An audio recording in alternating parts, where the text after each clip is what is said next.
And we're back here at the Murray Center in the Little East Conference Tournament. First game, Mike Giammarco alongside Andrew Spaziano, and the Rhode Island College Anchormen are set to take on the Plymouth State University Panthers, 2 seed against the 7th seed. And as we get down to 10 seconds, Andrew, keys to the game. Well, I think an interesting dynamic is these teams just played Saturday, so it'll be interesting if they take a different approach to each other on how their game plan is, considering they just played less than a week ago. Absolutely. Now let's take your courtside for tonight's starting lineup and national anthem. Ladies and gentlemen, and welcome to the Murray Center for the opening round of the Men's Little East Conference Tournament, where tonight the Anchormen will face the Plymouth State University Panthers. At this time, would everyone please rise for the playing of our national anthem?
And now let's meet the starting lineups for tonight's game.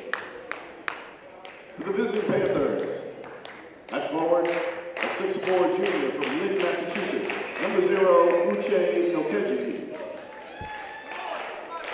At guard, a 5'11" sophomore from Springfield, Massachusetts, number 33, Ernie Johnson.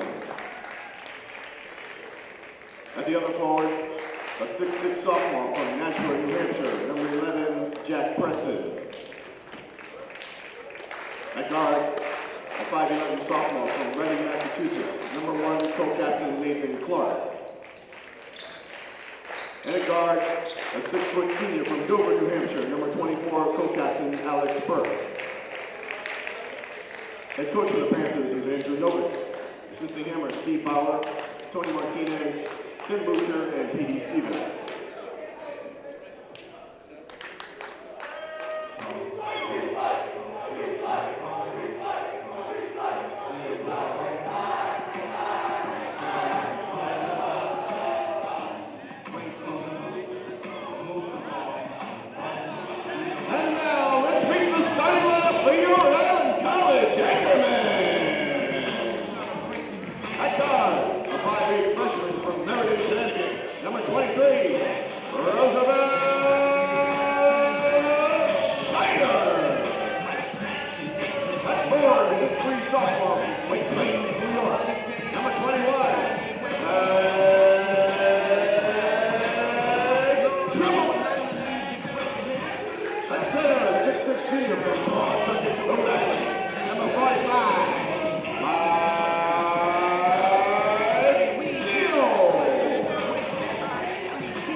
So as we get set here at the Murray Center, Rhode Island College Anchormen are set to take on the Plymouth State University Panthers. And it's all about getting off to that quick start. Definitely. It really is. And as I said in before the lineups and whatnot, these two teams played just 3 days ago on Saturday, and the Anchormen won 69-41. But I'd be interested to see if they take a little bit of a different approach with their game fresh in the mind of the Panthers. And I'd also expect to see the flip as well, with the Panthers taking on the Anchormen, perhaps taking a different strategy or a different look. Absolutely. You know, just playing this past weekend, I would think that. So it'd be an interesting dynamic to see if either team does that and what effect it has on the starts they have. Should be a good one, though. And we're set to tip off. Burton and Okiji to tip off. Burton wins the tip off, and Aline with the ball.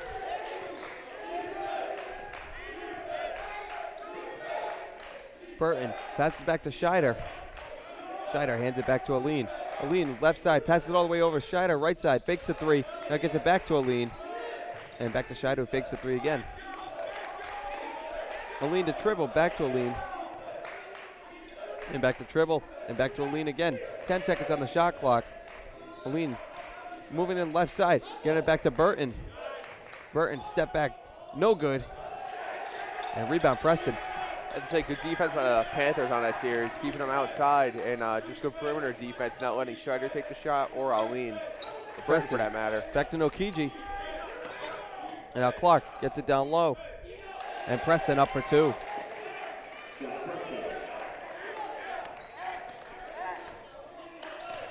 Aline calling the play from near center court. Gets it to Tribble, passes it down to Burton.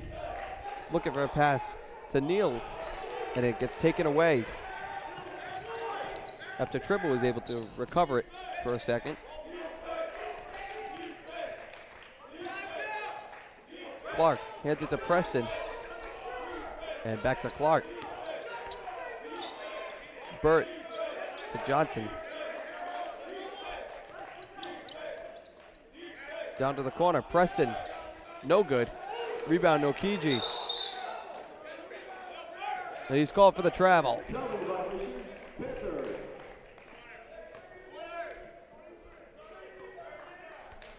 Yeah, it was a good job for them getting the second chance opportunity by Okiji down low, but call for the travel, so it'll be a good break for the Anchormen, try to get something going on offense. Scheider, three, no good. Rebound, Preston. Ball being pushed up the floor by Plymouth. And Clark with it. Clark hands it to Johnson. Johnson left wing gets it back up to the top of the key. And Burt drives in pass to Nokiji. And he's called for travel. And Matthews will be the first off the bench for the Anchormen. It's an early substitution. Very. Just over 2 minutes in.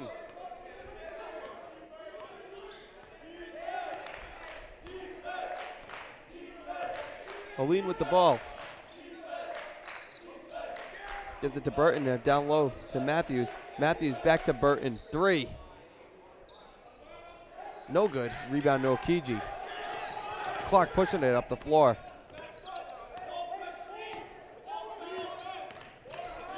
Clark finds Johnson, right wing. Johnson drives in and blocked. I believe it was Burton who got the block.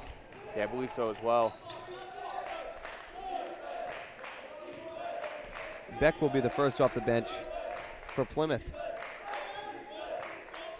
Aline driving left side. Puts up the shot, no good. And Tribble was able to draw the foul. Just going for one of those famous tip-ins of his. Absolutely. On the missed shot from Aline, but good job drawing a foul nonetheless. Terrence Tribble's at the line, shooting two.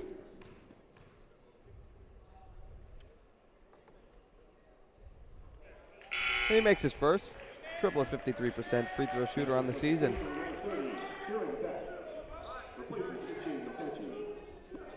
Beck in for Nokiji.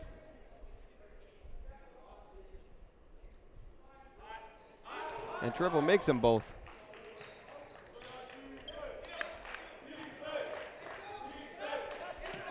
Johnson with the ball. Back to Clark. Clark back to Johnson. And back to Clark again. Near side.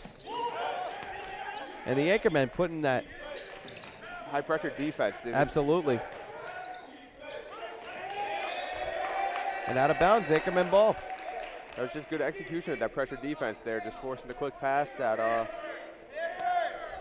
that Burt just wasn't able to get a hand on, or wasn't able to get a handle on, I should say. But yeah, it's just something we see from this team that they pull out. They execute very well. It'll be interesting to see if they sustain that in the next possession. Burton blocked by Preston. And Preston so far has shown a good defensive presence. Definitely. Johnson gets it to Beck. Now swings it over left side to Clark. Back up to the top of key to Burt. And now to the Johnson. Johnson gives it to Clark. Clark fakes the three, now drives in left side. No good. And rebound batted around, and Aline comes up with it. Ball being moved around. Tribble inside. Up for two in the foul.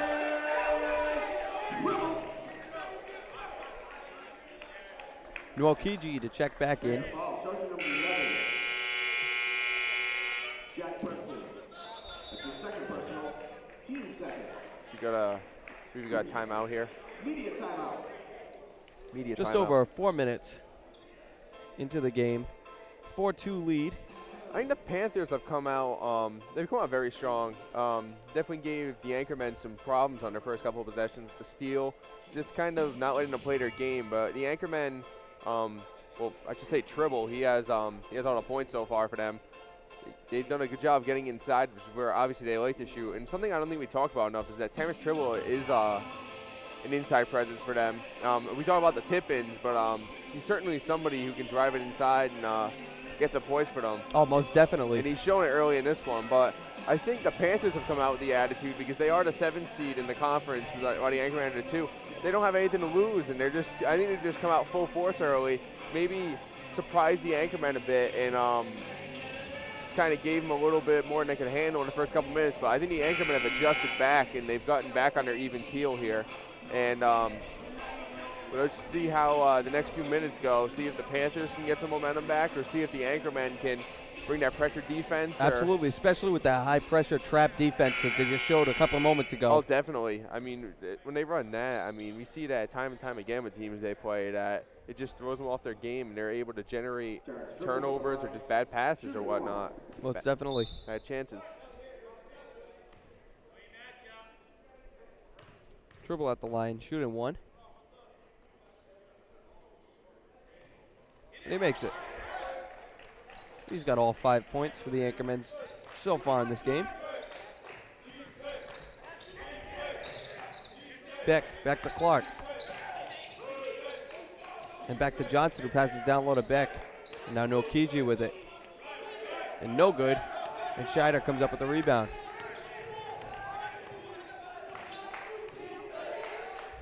Aline, deep three. Got it.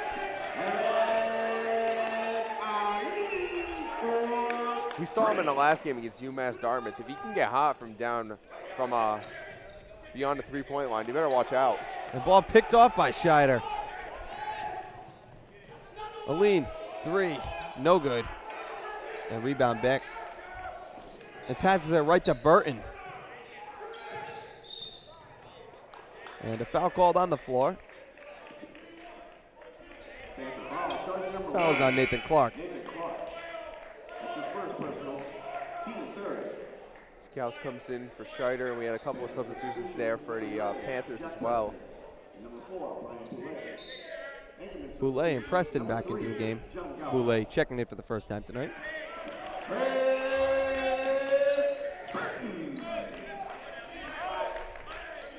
10-2. Anchormen lead. 10-0 run.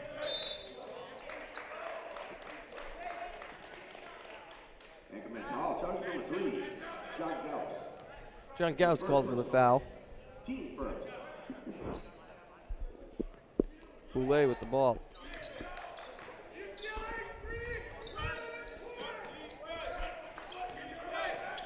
Johnson back to Boulay, wide open for three. No good. Rebound Preston. Throws it back up, no good. Rebound Gauss. Gauss back to Burton. And back to Gauss.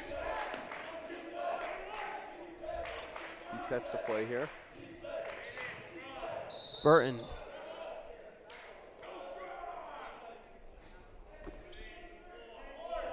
And a foul called on the floor.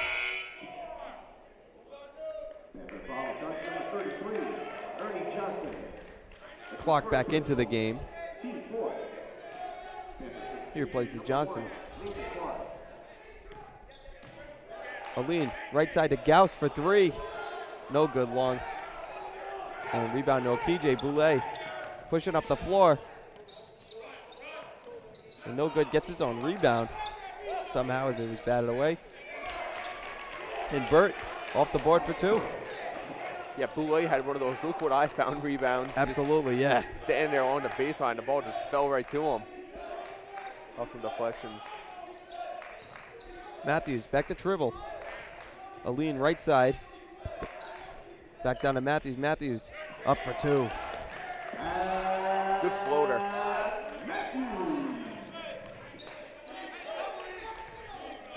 Clark to Nokiji and back out to Boulay. Foul going to be called on Burton. And Scheider will check back into the game. And Neal as well.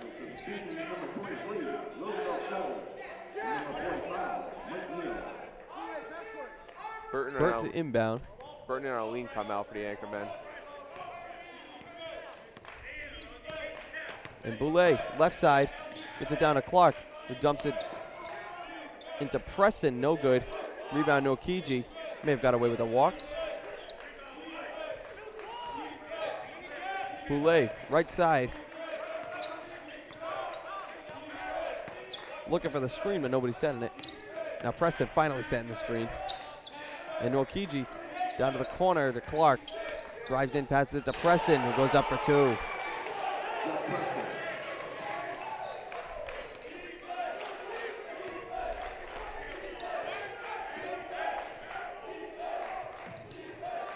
Now Scheider back to Tribble, and now to Gauss.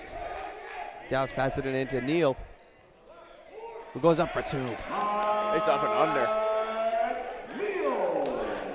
There's some good athleticism there.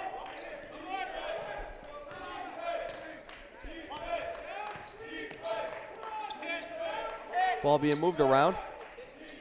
Preston for three. Got it.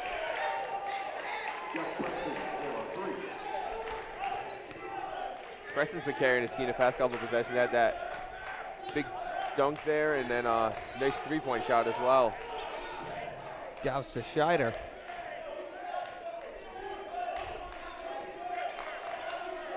Boulay was playing some hard defense there. Him and Gauss both went down. Neal, no good. Rebound to Okiji. Boulay, right side. Burton and Aline to check back in. Screen set from Preston. And good defense by Pat Matthews. Definitely. Nothing you could complain about there. Preston just somehow able to come up with it. Yeah, and stay in bounds as well. Good awareness. It'll be Plymouth ball. 14-9 the score. Anchormen lead. I think we've seen the Panthers. They've been, I think they've been being a lot more aggressive on the defensive front because they let the Anchormen just get those 10 points fast.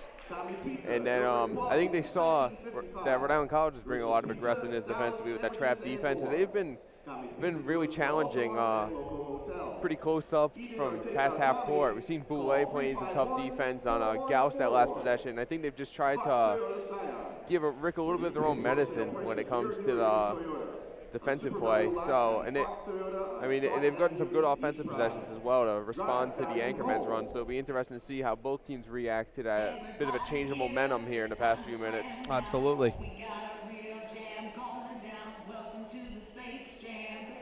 And as we said, 14-9 the score. Preston leading the game with 7 points, followed by Tribble, who's got 5. I feel like the half's gone by pretty fast. Hasn't been too many stoppages of play. It's been a lot of non-stop, just back and forth play. So have just a little under halfway here and a half with 11:24 left. So definitely been a lot of action so far. Boulay with the ball. And ball being moved around, back to Boulay. Now Clark with it. Aline not shook after that pick. Anchorman ball as it went out of bounds. They're very, the Anchormen, they're very fluid on their defense. Like, they're very good at transitioning over to the guy who has the ball, just kind of flowing into them and bringing the pressure. I've noticed that with them as we watch them play, and they've shown it tonight. Just getting in guys' faces with double teams and whatnot and forcing them to make quick decisions, which, as we saw there, just forced a bad pass and a turnover. Dribble to Aline, deep three is no good. Barely grazes the rim. Now Clark. Back to Boulay, open for three. No good. Rebound Aline. Dribble back to Aline. He's got the ball. He dumped it down to Neal. And back up to Aline. Nice pick set from Neal. Dribble dumped it down to Neal. Throws it up and somehow almost went in. I know, I thought he was going to get that one. That no look, just desperation fling there.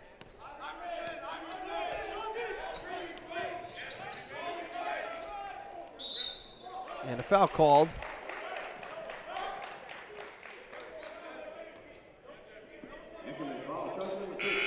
They're going to call it on Burton. I didn't see anything there, and he didn't seem to appreciate the call either. I believe Burton already has 2 fouls, so That he does. definitely something to keep an eye on this game progresses if he gets into a little bit more foul trouble.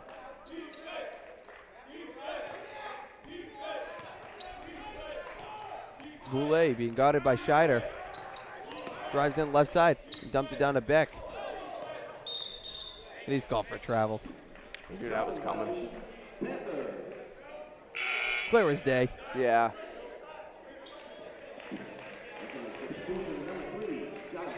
Gall's back into the game. I thought maybe they could have called it a little bit earlier, but definitely when he went to go repossess after running with it Oh, yeah.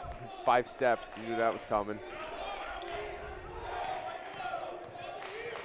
Gauss, right side. Gets it up to Aline, top of the key, and he drives in. And throws it back out to Scheider. He hands it back off to Gauss. And ball is knocked away, and will be made. Anchorman ball. Good play by Boulay, though. Great heads-up defense. Definitely.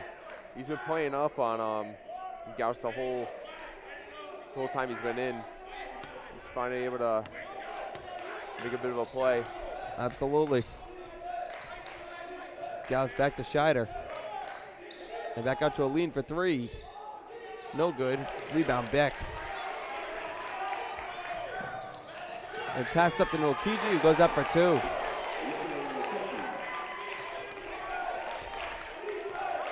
Plymouth State's got a lot of support on their side tonight. They do. And Aline comes up with the steal after losing the ball.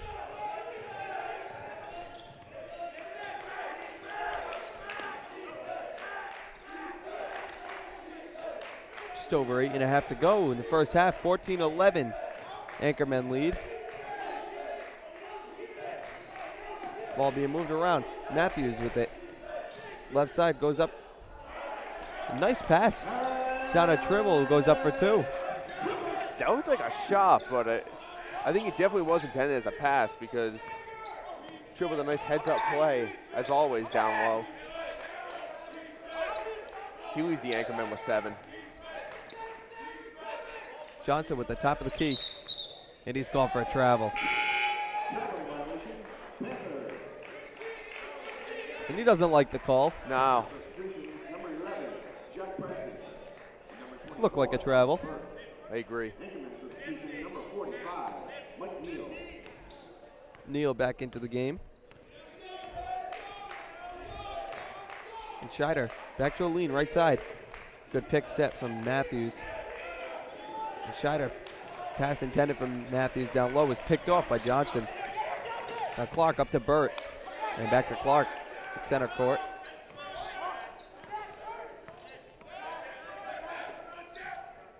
Now Burt fakes a three. Passes down to Nokiji. And the foul's going to be called on Neal. I don't know if he was set, or I'm not sure if it was inside the circle there. 16-11. Anchormen lead the Panthers. 7:38 to go in the first half. And Terrence Tribble leading the way with 7 points.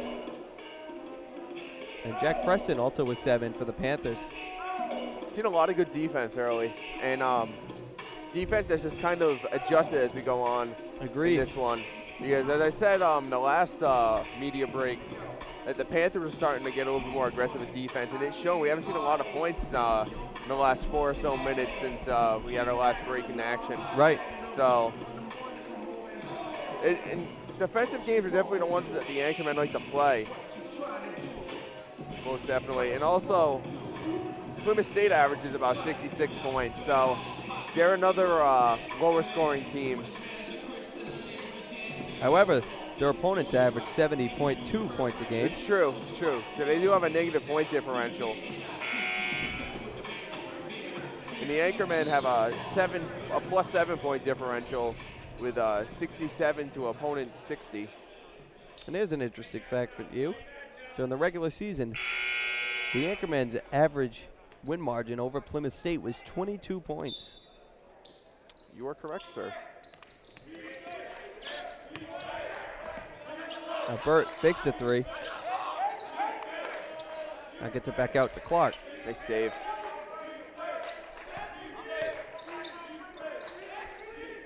Burt left side up to Preston.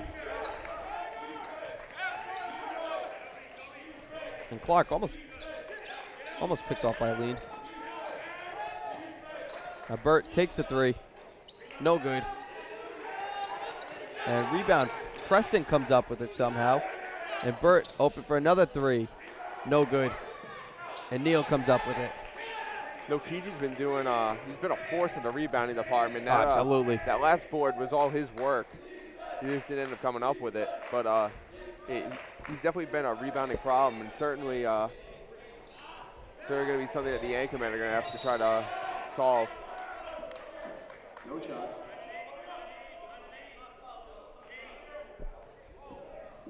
Panther foul, starting from 0. Uche Nokichi. So foul on Nokiji. First personal. Team fifth. Boulay back into the game. Panther substitution number 4, Ryan Boulay. Replaces Nathan Clark. And Matthews called for travel. Charter violation. Anchorman.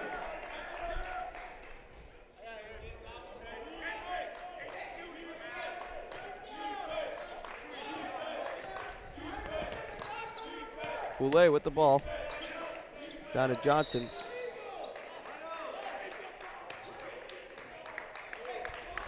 And a lot of fouls being called tonight. Definitely. Anchorman foul, charge number 45, Mike Neal. That's his second personal. 6.5 remaining. I do This think- first half, I do 16-11 think score. For the most part, they have been calling it both ways, though. Oh, most definitely. I think that's the important part.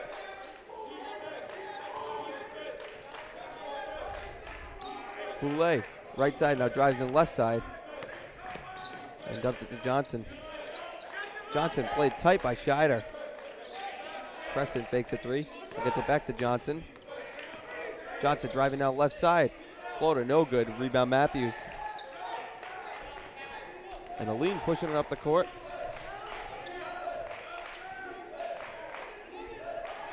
And he drops back and calls a play. And Aline's still with it. Shot no good, and Preston comes up with the rebound. Johnson driving in. Dumped it down to Nokiji, and a foul on Matthews.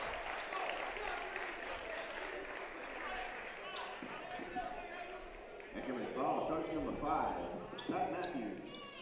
That's his first personal. Nokigi shooting 2. 56% free throw shooter on the season. During the regular season, I should say.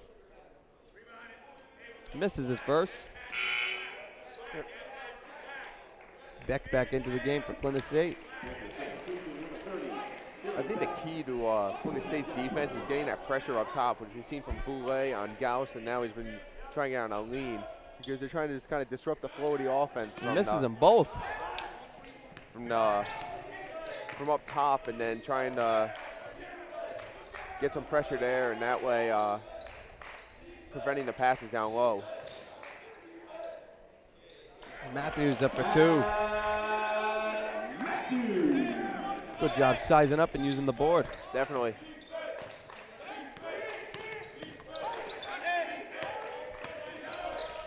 Ball being moved around. Nokiji to Boulay. Right side now drives in. Passes to the corner to Burt. And Burt may have gotten away with a little bit of a walk. Down to Nokiji for 2. Interesting game note. We are under 5 minutes in the first half. We have not seen Victor Smith in the game. That's true. He's interesting. He's gotten a fair amount of minutes. Matthews for 2. Or actually, I should say he's gotten a lot of minutes, especially in the second half of the season. But obviously, Pat Matthews is finding a bit of a groove, so he's definitely going to ride the hot hand. And great defense from Aline.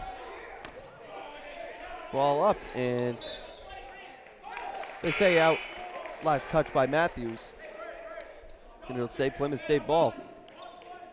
Clark back into the game for Burt.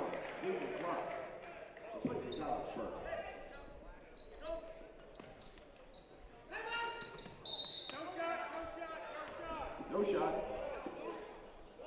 Timeout. Plymouth State calls the timeout.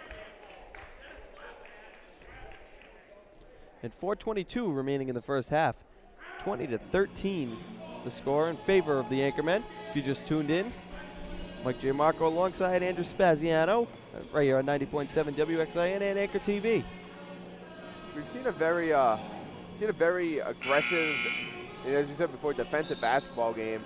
A lot of fouls from both teams early, but just the kind of game it seems like it's going to be. Both teams have set the tone early that they're going to play some stingy defense and then try to work into buckets where they can. And we got 33 combined points here. It was a 7-point Anchorman advantage, and it's shown. So it'd Most definitely. be interesting to see if either team can break through the other team's defense and get a bit of a points run here at the end of the half. Clark all the way back out to Johnson. And the ball is hit away. And Gauss comes up with the steal, and he draws the foul. Good heads-up play by Gauss. Most definitely. Foul, charge number 4, Brian Boulay. This is first personal. Gauss will go to the line. 6.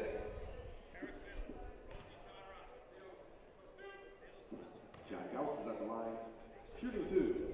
During the regular season, Gauss shot 67% from the line. He makes his first.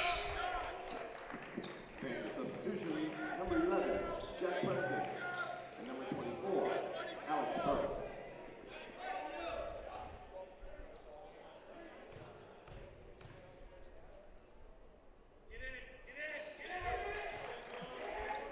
He makes them both. Some of that full court press defense. And Clark all the way up to Burt. And Burt passes to Preston.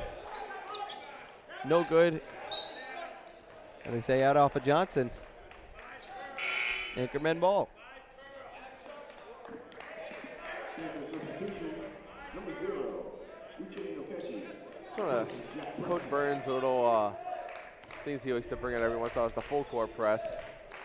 And we definitely see it. They start building the lead and have a bit of a cushion. They have a 9-point lead now, so I think they can start bringing the pressure all the way up court from the inbounds if they want to. We'll see if they keep that as a sustained thing or not. Aline moving left side. Now passes down to Matthews. Goes up for 2. Matthews leading the Anchorman. He's got 8. And 6 of those 28 have come in the last few minutes here. He's really found his touchdown low. Johnson right wing back up to Beck. And now Clark to Burt.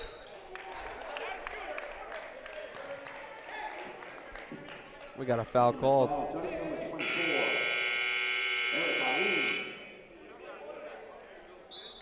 Aline gets called for the foul. And 24-13 the score in favor of the Anchormen. 3 minutes, 15 seconds to go. First half. First round of the Little East Conference Tournament. Visit Navigant Credit Union online at navigantcu.org. During the regular season, Uncle Tony's Pizza and Pasta. in conference games, the Anchormen were 10-4 compared to Plymouth State's 2-12.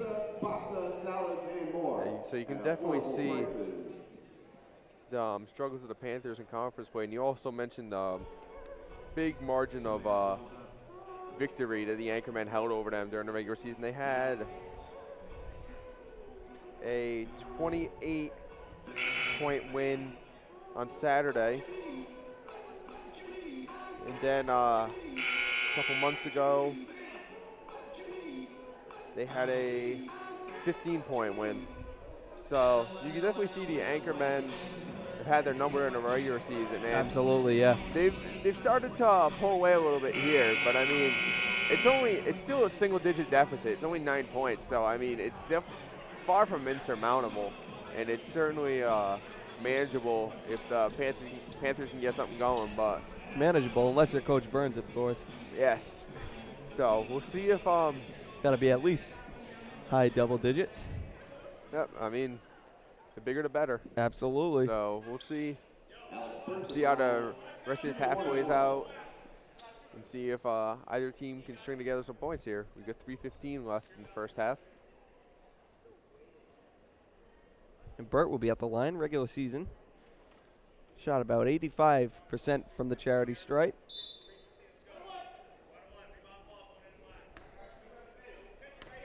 And Burt will be shooting 1-on-1. And he misses it. And Aline comes up with it. Aline moving up the court. Now Matthews with it. Matthews sizing up with Nokiji. Turnaround off the board, no good. Dribble unable to tip it in. Yeah, you can see he was going for that famous tip-in of his, but just a little tall for him. Johnson out to Beck. And now Clark with it. Burt gets called for the travel. Traveling violation. Panthers.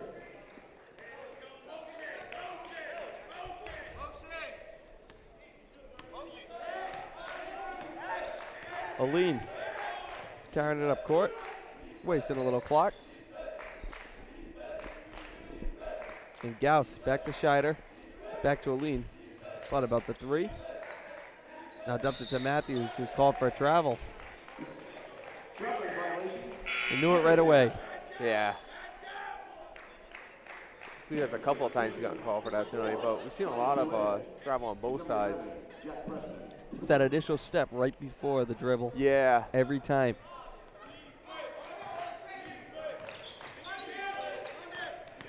It's been one of the struggles for the Anchormen.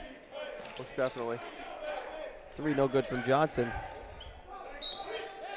And it'll be Plymouth State ball. It's a good job by Matthews on the rebound attempt. He was able to get the ball. I'm not exactly sure who it was for Plymouth State. They had their hands on it, able to knock it out, even though it does go out of bounds all to him. Still a very good heads-up play. Burt up for two. And back to those initial step travels. Another one is pointed out by Coach Burns, who struggles with that, is Victor Smith. Definitely. Matthews no good. Rebound Beck. And Boulay with the ball.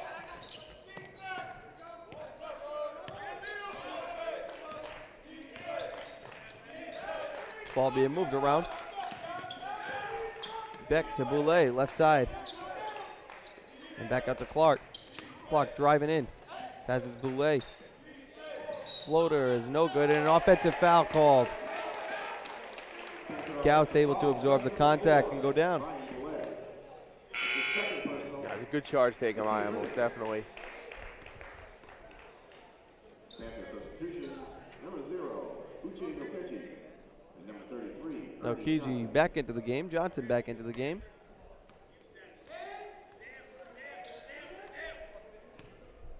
Minute and a half to go. 24-15 the score. Low scoring affair. Type of game the Anchormen like to play. Aline for 3. No good. Rebound Johnson.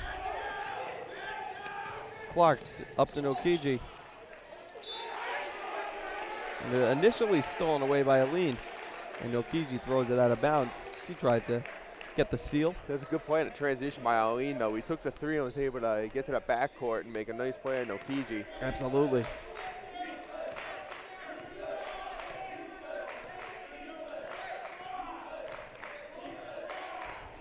Aline play calling from half court. Quarterbacking, if you will. Now Gauss with it. Passes all the way other side to Aline. And a foul call on the floor.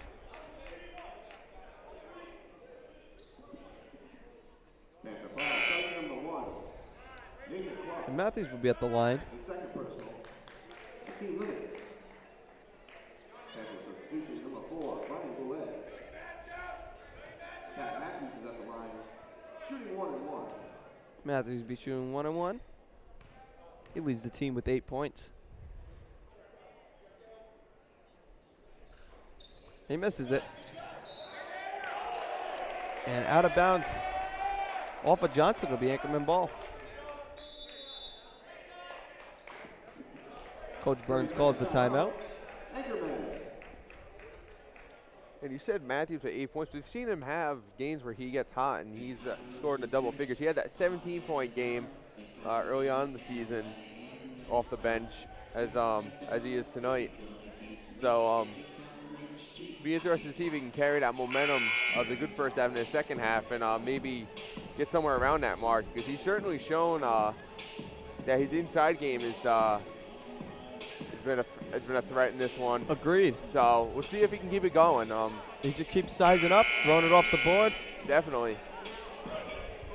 And Coach Burns is he's famous for those good second half adjustments. I've always noticed a lot of teams always play them tough in the first half, but they always make some sort of adjustment and they're able to get an edge early on in the second half. Oh, absolutely. And get the momentum rolling early. So we'll see in this one if he can do it as well. So we got 43.7 seconds to go here in the first half. Schneider fakes a 3, now takes a long 2. No good.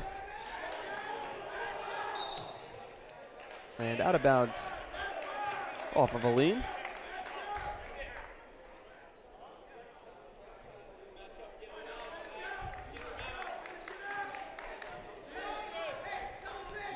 Boulay.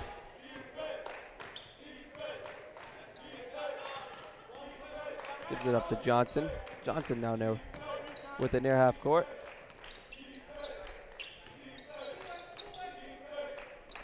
Burt to Boulay, right side.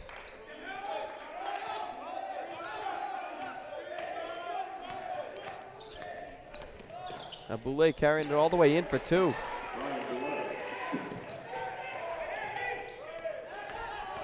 Aline throws it up. No good, and that's going to be the end of the first half. Your score, your Rhode Island College Anchormen 24. The Plymouth State University Panthers 17, right here on 90.7 WXIN and Anchor TV.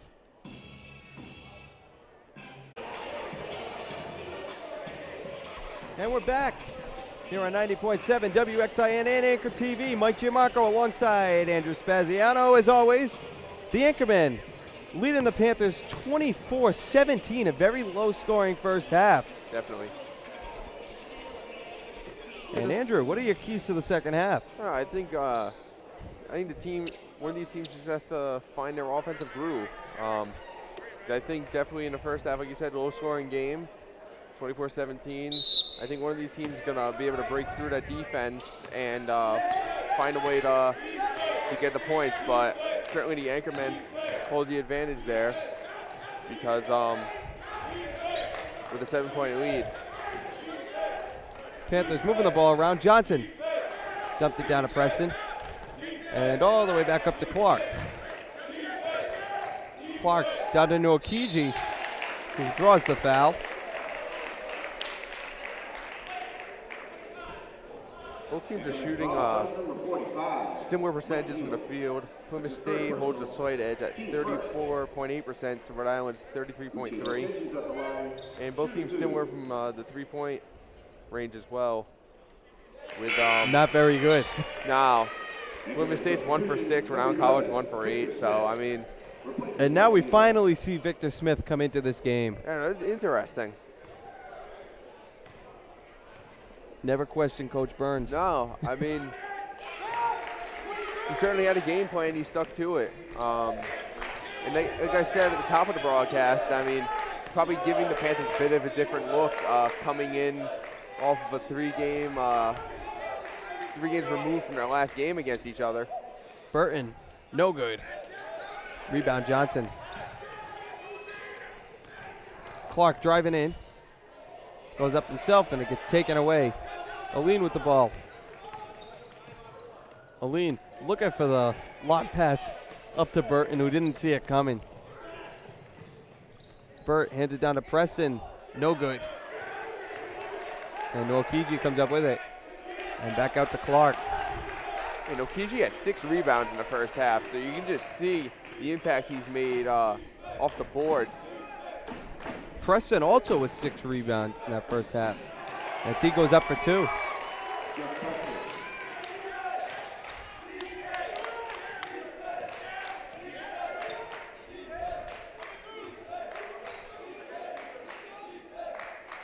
Dribble to Aline, back to Tribble. And a kickball going to be called.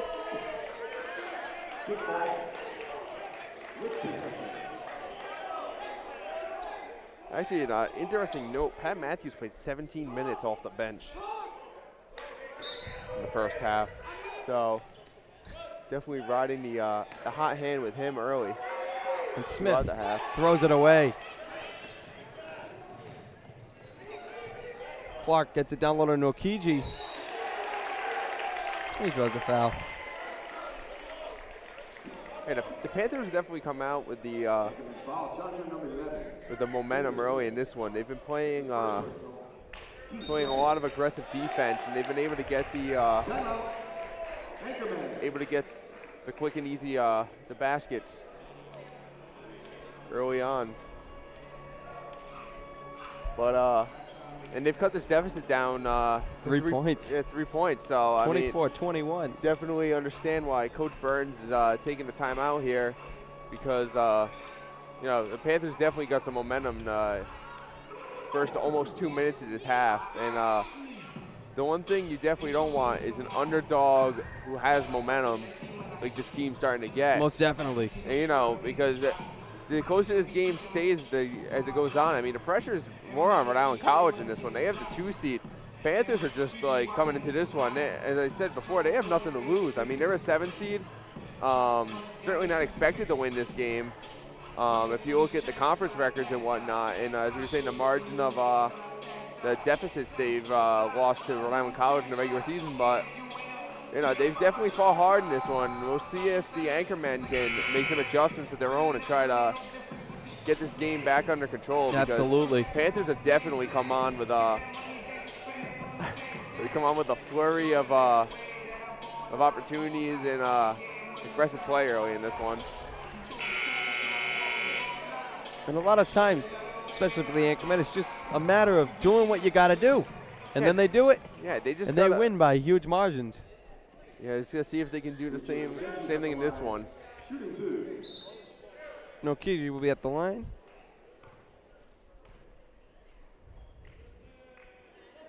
He makes his first.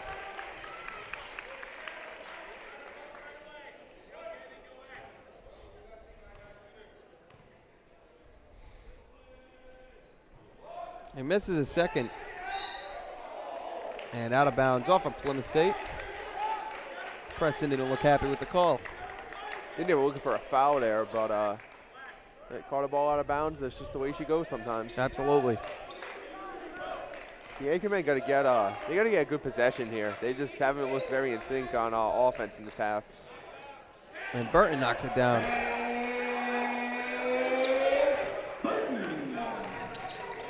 Burton only has 4 points, but also to keep in mind, he didn't play very much in that first half, only 8 minutes because Got he in foul trouble. Yeah, 2 fouls early on. Clark, no good. Rebound, Scheider. Scheider almost loses it. Good recovery, though. And finds Aline. Aline wanted the 3. Smith, no good. Gets his own rebound. Up and in. And Plymouth State takes a timeout. It's a smart timeout. 30-second timeout. Panthers. Build the momentum. It's a good job by Smith. Not able to get that little layup, but he got his own rebound. Great awareness and able to put the rebound in. We've seen Victor Smith time and time again. If you can get him working inside, we've seen the way Pat Matthews played as well. If you can kind of bring those guys in and out or whatnot, and get the points there, I mean, it's going to be really difficult to stop this Anchorman team. And then you start opening the perimeters up for Aline and Scheider and Burton. Forget about it. I mean, so Rhode Island College definitely a couple good possessions there, but bounce this lead back out to 6 and see as they bring the full court here how it goes.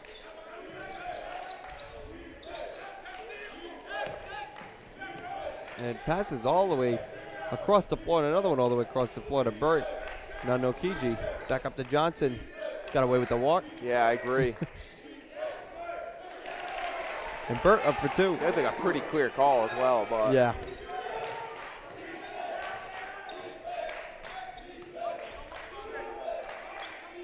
Scheider gives it to Tribble. And back to Aline, fakes the 3. Drives in. Nice pass. Back to Scheider. Faked the 3, thought about it. Aline down to Smith. And a travel call. It's interesting to see that Scheider hasn't tried more 3s. He only tried 2. He hasn't had the open opportunities. Definitely. Been shutting him down. No, they've done a good job defending. He's thought about it a couple of times, but he's thought better of it. He only took 3 shots in the whole first half. 2 of them were from 3-point range. A nice block by Burton. Scheider going up for himself for 2.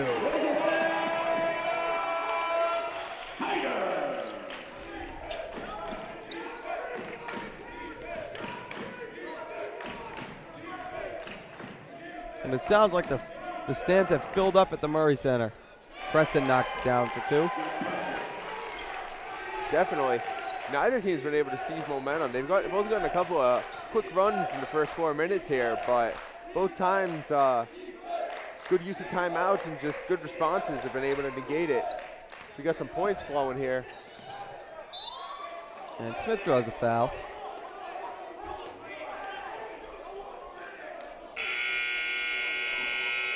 Johnson not happy with the call. If I recall right, it was also Johnson who wasn't happy with many calls last game here at the Murray Center either. You might be right. It was a while ago, but wouldn't surprise me. I think an interesting storyline that we have not discussed in this game at all is the fact that Curtis Arsenal, who is the second leading scorer for this Panthers team, is out, presumably with an injury. That definitely has to affect the game plan of the Panthers. Oh, yeah. And I have to say, they've done a good job without him. Nokiji's played well, and obviously Preston and whatnot have stepped up their game.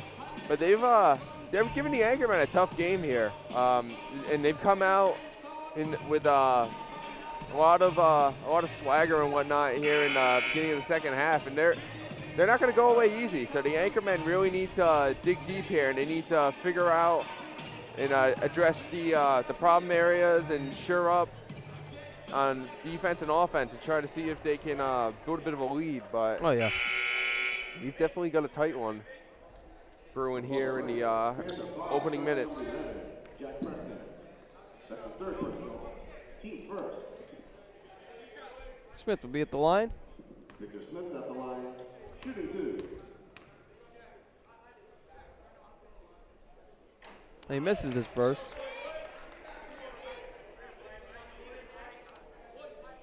The Anchormen were 5 for 6 in the first half from the line, whereas Plymouth State was 0 for 3. So He misses them both.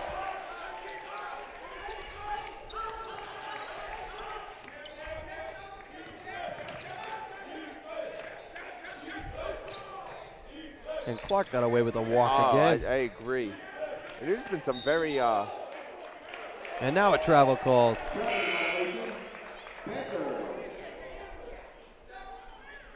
Panthers have traveled a lot today. I agree, and they've gotten away with some calls. I mean, you know, but the way she goes.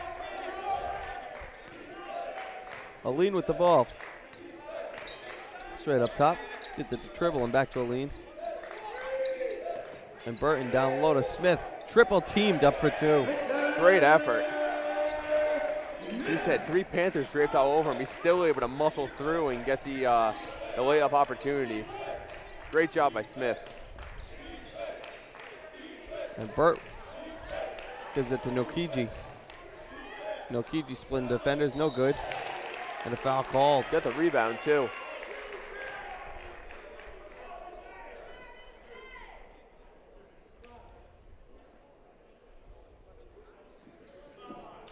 Anchorman foul charge number 13, Chris Burton. That's his third personal. Team third. Pat Matthews will come into the game, Yokechi's at the line. Shooting 2. along with Boulay for Plymouth State.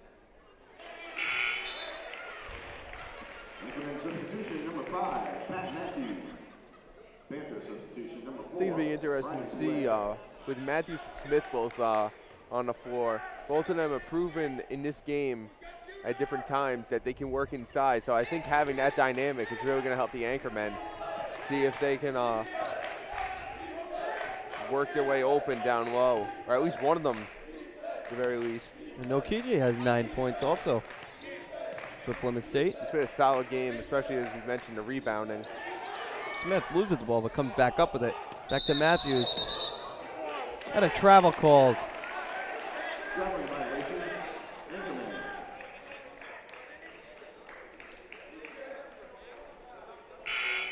Johnson's definitely shaking up. He took a pretty good shot there Number 24, Alex as Burton. Matthews faked the shot. Fell for a good fake by Oh, Matthews. definitely. The problem is he took the, as you said, you touched on before, I think it's just that little step he takes before he starts moving in for the shot, before the dribble that he's getting called over it. Yeah, Johnson took a pretty good shot as Matthews tried to come in there.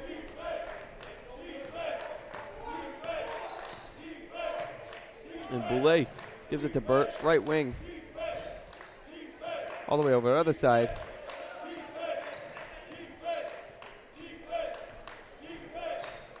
And Boulay pulling up for 2. It's a 2-point game, 32-30. It is. Yeah, the Panthers are certainly bringing their own this one. And Matthews lost it, recovered by Aline. And good defense being shown by Plymouth State. Almost definitely. And Matthews for 2. We're on the other side. Good job by the Anchorman offense able to recover from those defensive plays and able to still get points out of that possession. Boulay gives it off to Burt. Now up to Nokiji. And back to Boulay, right side. Up to the top of the key to Clark. Now Burt moving in, passing it to Beck, and back to Boulay. And shot blocked away. Pass from Matthews up to Aline. Aline driving baseline, trying to go up and under, but it's blocked away. Some great play by Beck there as Burt comes up with the ball. And Scheider kicks it away. Panther possession. Does a good job just getting in front of it there on that that transition. Saw a lot of good defensive plays in that sequence. Matthews the block, and then on the flip side, good defense by the Panthers as well. That's just the kind of vibe we've been getting this whole game. That's why we've only got a 34-30 score. Make that 34-32 as Burt was wide open for two. The Panthers have found some range. They're not just going for the inside shot. They're shooting around the perimeter inside the three-point line as well. Matthews lost his balance, it looked like. And Boulay up for two in the foul.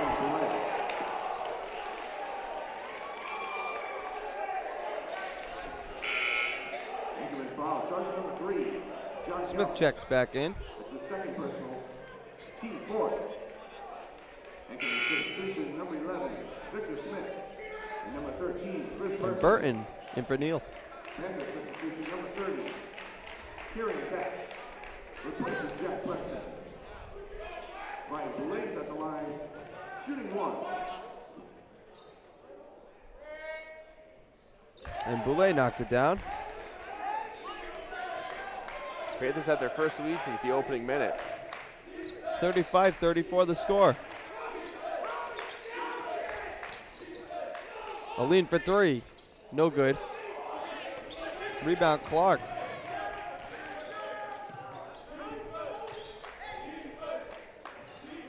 Boulay. Resetting the offense. And gives it to Clark, right side. Back to Beck, now back to Boulay. Burt, no good. And Aline comes up with it. Burt did a good job getting separation there, but good defense still. And no good as Aline was looking for the foul. Boulay, no good. Rebound Burton. A foul called on the floor. Before the shot, Tribble will come back into the game.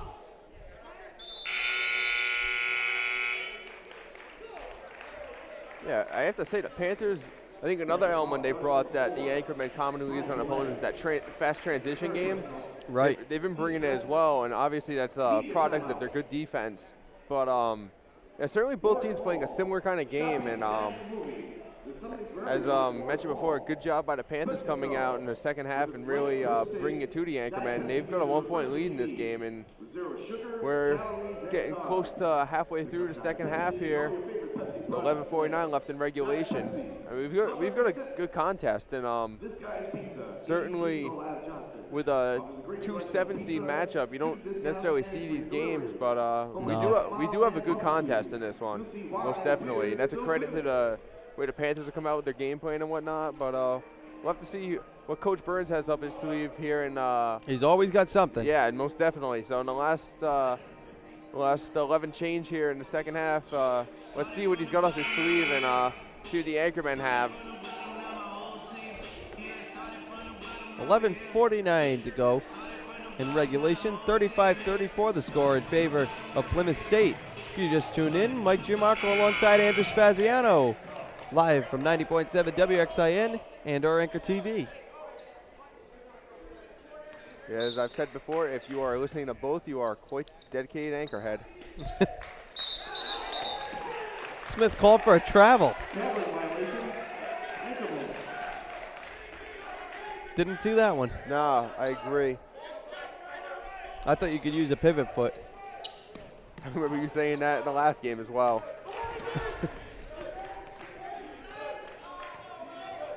Unfortunately, it was Smith. He does it all the time. Yeah. Boulay. No good and out of bounds.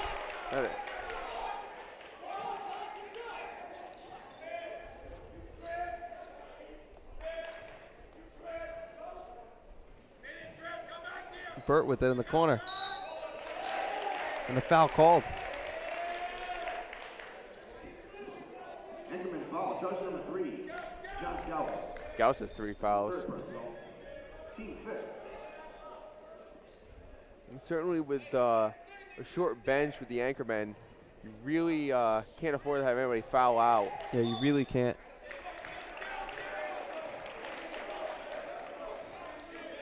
I mean, that would be really bad. Really, really bad.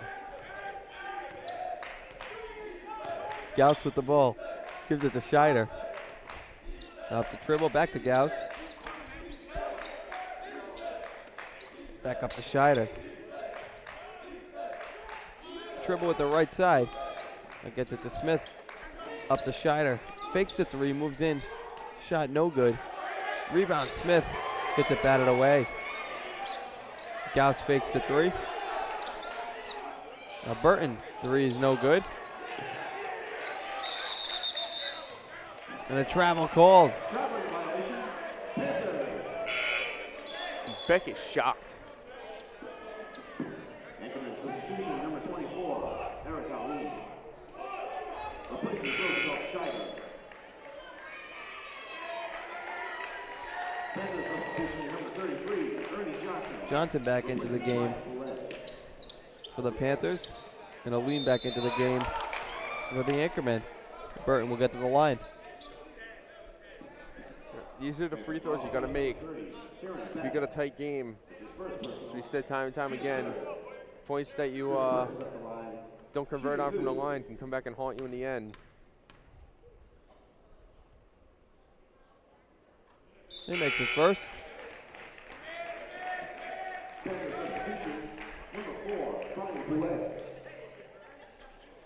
Boulay back into the game for the Panthers.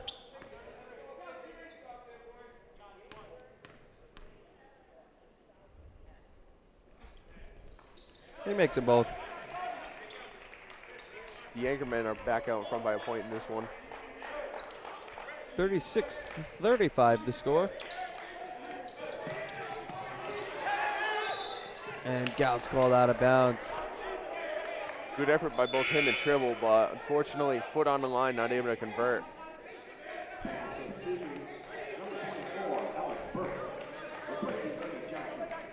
Need someone to inbound. There they go.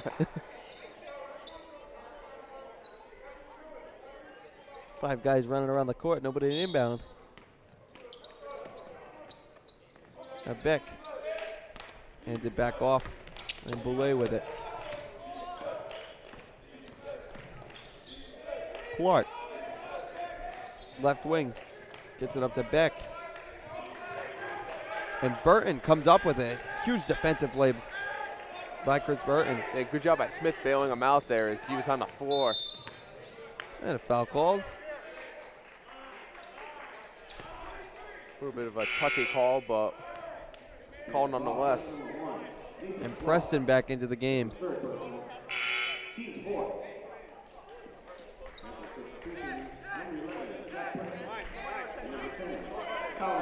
And Sullivan get a couple minutes in the game.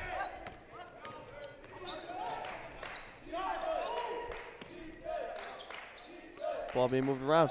Smith for 2. In the limited time he's been on the court, he's racked up 6 points. Foul going to be called on Aline.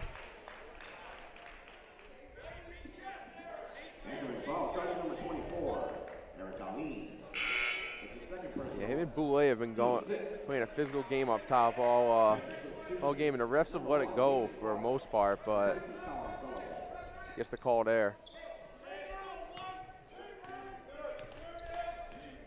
Clark with the ball, left side. Dumps it down to Boulay in the corner. Now Preston back to Boulay.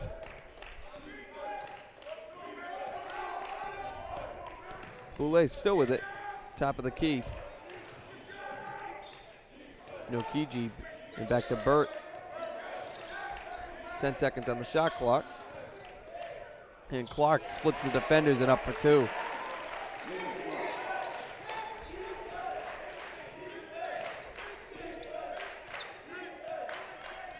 Looks like Scheider's going to be coming back in the game the next whistle. Aline. And an offensive foul called. Oh, they counted in the foul. And Plymouth State bench was in uproar over it. I think that call could have gone either way. Well, initially it did look like he called. Oh, I agree. And that's why I think the bench was in such an uproar over it.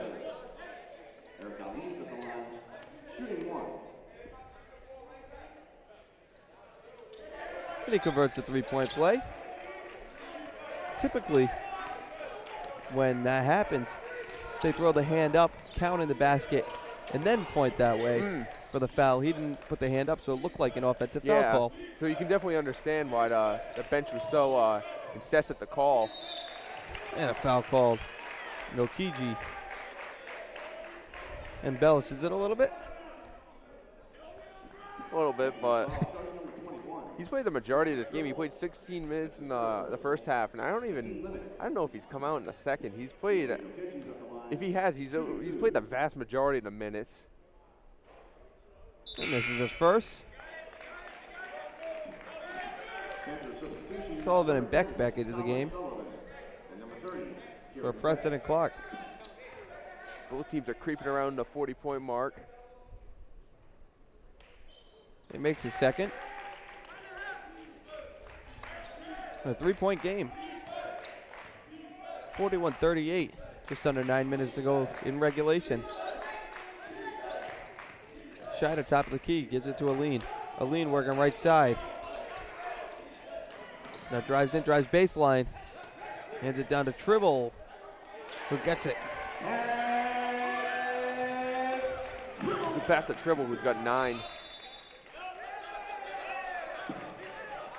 And I would say he's quietly had 9. I mean, agreed. He had the first, 5 points for the first 5, Anchormen. and he's had 4 since then, which, he's just getting his opportunities when he can, and that's all you really need to do, especially in a low-scoring game like this. You don't want to take too many risky shots or low-percentage ones. Agreed. We're really, every possession matters in this one. I mean, the Anchormen have been able to stretch this out to a 5-point lead, but still, I mean, we've seen 9-point deficits and whatnot, and the Panthers are fighting hard in this one. Said before.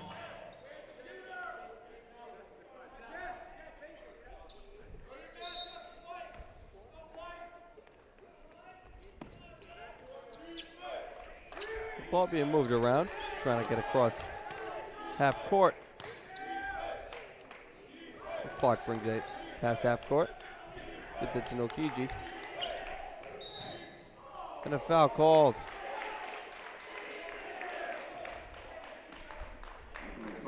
Yeah, another ticky-tacky call. They were good in the first half. Yeah, but I mean, I do think they are calling it both ways for the most part.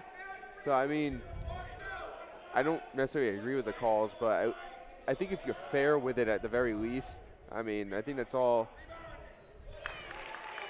you can really ask for at the end of the day, is that you call fairly for both sides, which I think they've done for the most part.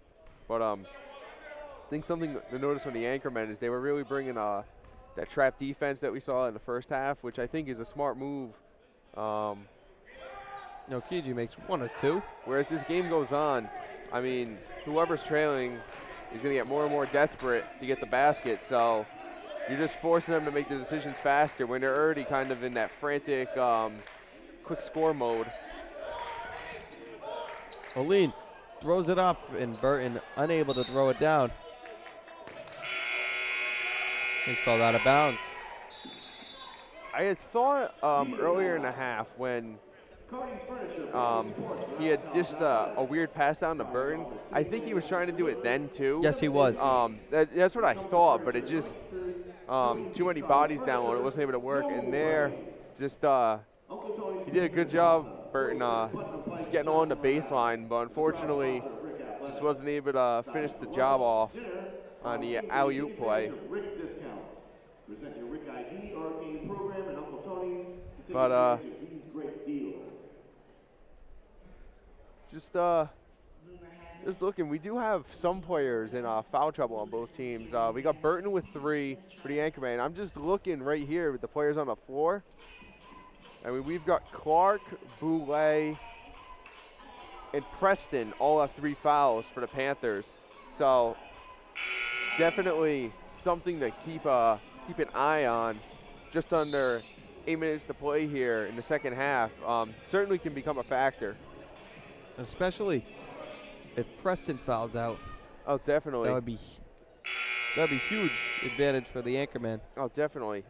We're talking about third leading scorer on the team, who's really the second with the absence of Arsenal. It's definitely something to keep an eye on.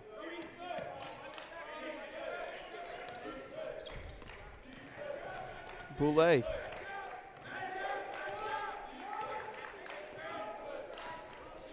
Still with it near center court. Gives it to Clark. Clark, right side. Gives it to Nokiji. And back to Preston. To Boulay. 5 seconds on the shot clock. And Aline comes up with the steal. I think the clock's going to expire even if Preston had come up with it there. Shot no good all around. And Smith up for 2. Another great rebound in traffic. Yeah, I think 3 guys around him there, and he's somehow able to come up with it and dish that one in. Burt fakes the 3. And looking for Preston, now throwing it up for Nokiji, and is taken away by Burton.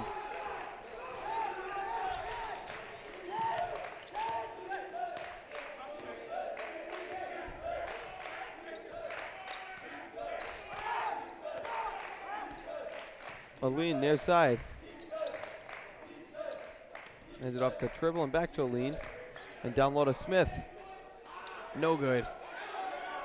Rebound Preston. And Clark bringing it up court. Now passes to Boulay. And Burt with it. I think he could have driven it to the hoop possibly if he had kept going, but he decided to stop. Preston. Got it. That's just a good shot. Absolutely. I mean, it's good defense, but just good job by him able to elevate and able to get the long jumper in. Aline to Burton, fakes a shot. They got a foul on the play.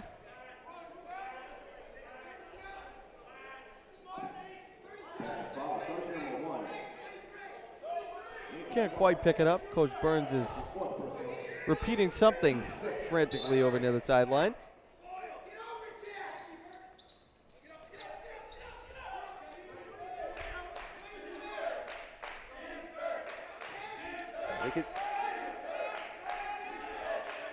They're just taking their time here, trying to bleed some clock.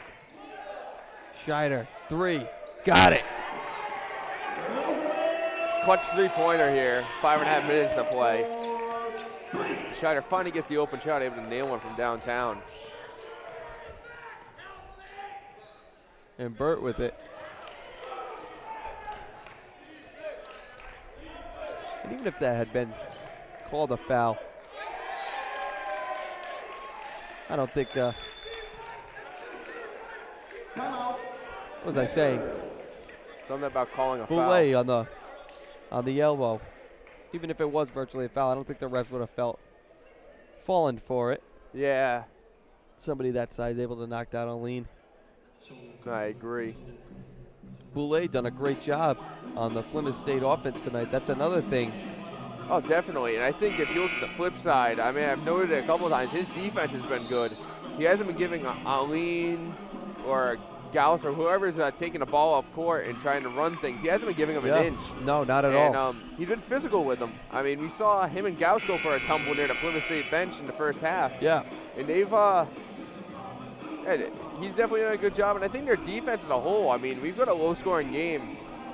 And I think they've done a good job of just keeping the Anchormen out of rhythm for most of this game. But the Anchormen have been able to get a little bit more aggressive here with the lead late here to kind of force some mistakes and up the ante a bit with their defense. Oh, yeah. Boulay, easily the smallest basketball player we've seen in Division III basketball. Definitely, but he's held his own. Absolutely.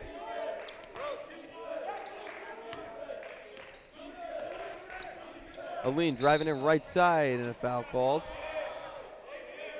That's going to be Boulet's fourth. He's going to join Clark in the fourth foul territory. Brian Boulet. That's his fourth personal. A team limit. Eric Aline's at the line, shooting 1-1. He misses it. Clark able to come up with the rebound. Boulet for three. No good.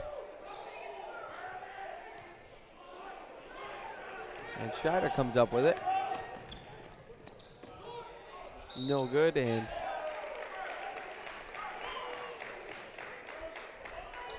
offensive foul called.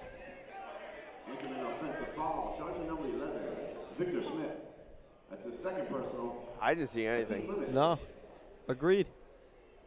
At first I had thought, before I saw the call for the foul, maybe Jack Preston's at the line. somebody's foot was on the line, but no, I did not see anything to warrant that call in the slightest, but away she goes. Preston makes his first. Sullivan back into the game for Boulet. Number 10, Colin Sullivan, replacing Brian Boulet.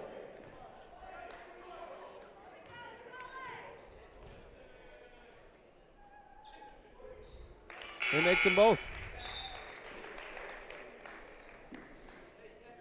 After substitution, number 30, Kieran Beck, replaces Jack Preston. Beck back into the game for Preston. I think they're going to try to give Preston a breather, and he's also teetering on the edge of foul trouble, so they probably want to save him for the final minutes of this one, although we're getting down to that range. Smith up for two. He's got 10 off the bench, all coming in this second half. A force as always. And Burt, left side, back out to Sullivan. And now Clark with it. And Preston will come back into the game. And Burton comes up with it. Now Tribble, Scheider, three, no good. Rebound Okiji. And out of bounds. Anchormen ball. After substitution, number 11, Jack Preston. Number 4, Brian Boulet. Preston and Boulet will come back into the game. 50-43 the score. 3 minutes, 40 seconds remaining in regulation. Yeah, I think the thing that's going to come down big down the stretch is the 7-point lead the Anchormen have. It just allows them to bring that high-pressure defense that they love. Definitely. They love to run it, and you got 3:40 left in the game, 7-point lead. You can go for it now. I mean, you can just go all into that defense. So I expect to see it, and it's worked. It's worked very well in this in the last few minutes because they've been bringing a lot of pressure and forcing a lot of mistakes. So I expect to see that keep up here in the last few minutes. As we see two Rhode Island College icons on the screen.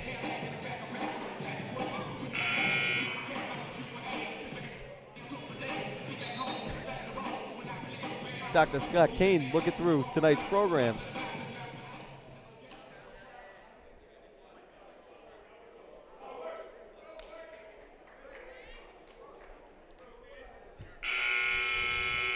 Three minutes, 40 seconds to go.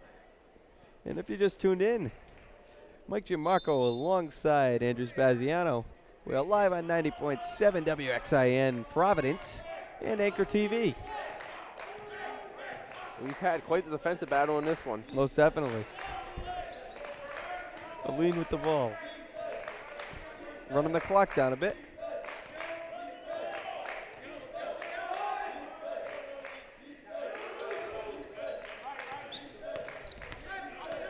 Nice screen set from Burton. And Aline goes up for two.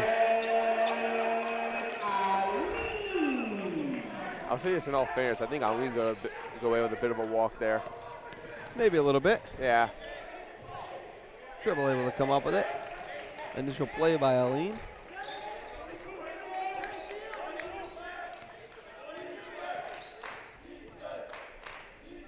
Aline right side. Being guarded by Boulet.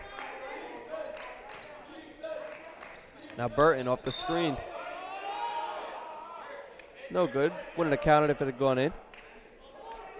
Foul was on the floor. Burton will go to the line, however. Ball, charge number 0.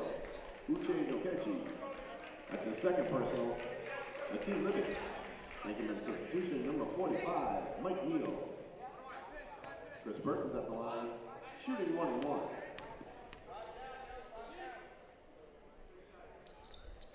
He makes his first.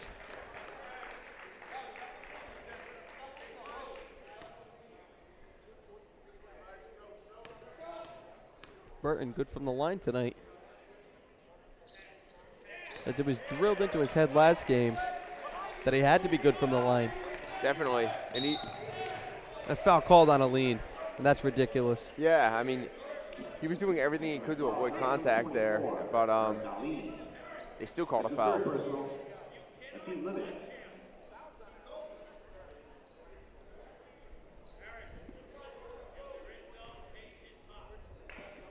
Brian Boulez at the line, shooting 2. So Boulay at the line. Makes his first. Anchorman substitution number 11, Victor Smith. Smith back into the game for Neal. Panther substitution number 30, Kieran Beck. Replaces Jack Preston. Beck back in for Preston. For the moment, at least. Sullivan back into the game for Boulay. Sullivan replaces Brian Boulez. I'd expect to see Boulay back next whistle. Also Preston. Oh, definitely. Scheider. No good. Rebound. Smith for 2.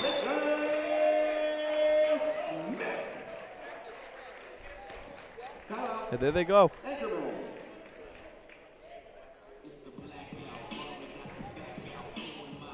2:29 to go. 56-45. Back up to an 11-point lead for the Anchormen.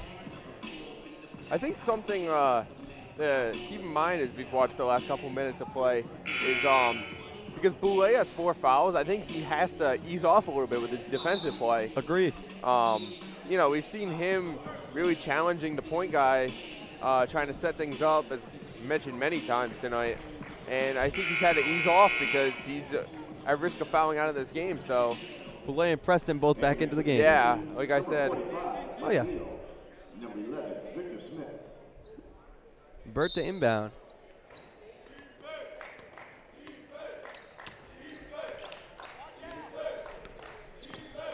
Boulay. Hands it off to Burt. Left side up to Preston. Top of the key. Over to Boulay on the right side. Gets it back to Burt. Fakes the 3. Now step back. Throws it up. There, mails it. You mentioned Boulay, one of the smaller players we've seen here in men's, listed as 5'9". So definitely on the shorter end, but he's made up for it with his aggressiveness. I'll lean with it.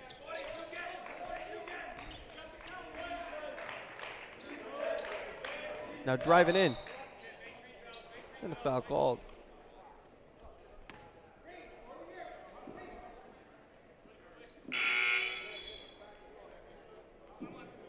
Moline will be at the line. Neal checks in. Alex Burke. That's his second personal. The team limit. I wouldn't be surprised if Beck checks back in for Preston. Definitely. And he does.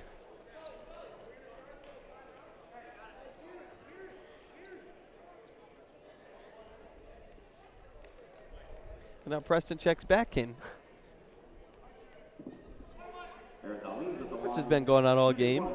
Yeah, a little swap for a possession, or for a minute or so, and then bringing it back in. He misses it. Good by Aline, though, trying to track down his missed foul shot. I'm just a little late thinking about it. Preston draws the foul. What they've definitely been doing the Boulay Preston in and out because of their foul problems. But I think you're just under 2 minutes. You just gotta go just stick with it at this point. Although Shooting 2. we do have Burke waiting there by the scorer's table, waiting to come back in. So maybe I'm wrong.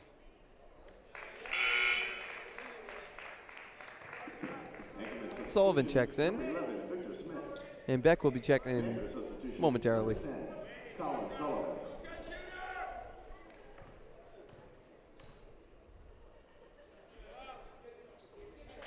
He knocks him down. And Beck back in for Preston. 30, Kieran Beck replaces Jack Preston.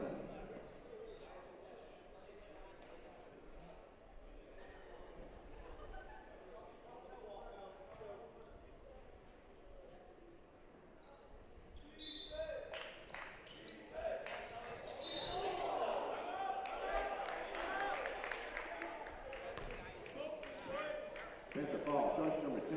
Burton will go to the line.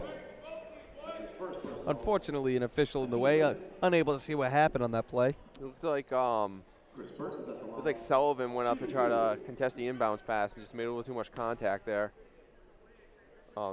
Certainly not a lot of happiness about the call from the Plymouth State bench, but definitely think it was warranted.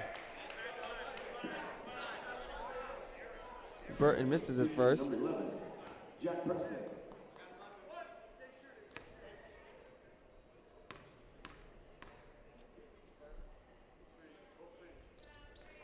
Makes a second.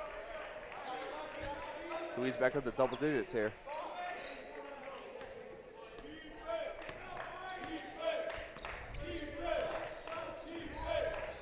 Boulay. No good. Rebound to Okiji and taken away by Scheider. Aline. Bringing the ball past half court. And a foul called. 10-point game with 1:21 to go. 57-47 the score. That's his third personal. A team limit. I mean, you gotta think, barring a miracle, the Anchormen are gonna pull this one out. But definitely, He makes his first. definitely have to tip your cap to the Panthers because they played a hard game and played the Anchormen tough in this one. And I think the final score holds here, hovering around 10 points. I don't think that really does justice for the competitive game we saw for most of this one. Boulay has it to Preston. And a foul going to be called on Neal. Foul, charge number 45. Mike Smith's Neal. going to come back in, That's his fifth personal. presumably for Neal. A team limit.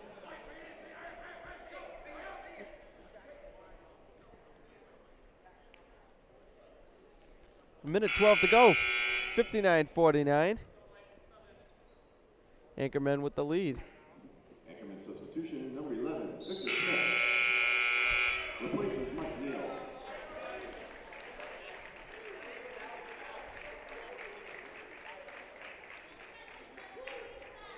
Smith back into the game for Neal. Jack Preston's at the line, shooting 1. Preston will be at the line. And it looks like the Anchormen will live to see another day. It looks like it. And Aline with the rebound. They've been able to gain a little bit of an advantage point-wise as second half trailed on, but Burton fakes the three. Now back to Aline. And they call the foul. Panther foul, charge number 1, Nathan Clark. That's his 5th personal. A team limit. Panther substitution, number 4, Ryan Boulay. and What a game it's been. definitely Clark's gonna foul out there, trying to get the steal.